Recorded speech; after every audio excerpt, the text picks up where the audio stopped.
不出笼，到处群魔乱舞，加上这个电脑更严重，对科技文明啊，对人心的荼毒，真的是无以复加，莫此为甚。我们要如何避免被污染啊？如何在这种乱象之中求得一个保身之道、保命之道啊？今天好好的讲一讲，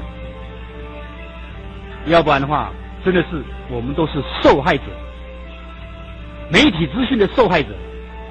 你只要看看，走出马路，看到广告都穿得很少的，你看我们触目惊心啊！所以我们电视广告也是一样，这不像话了。以前3台的时候，电视广告哪有这样子的？现在真的家长要陪8点档看电视都很困扰。那个演员啊，演的那个声音啊、仪态啊、穿着啊，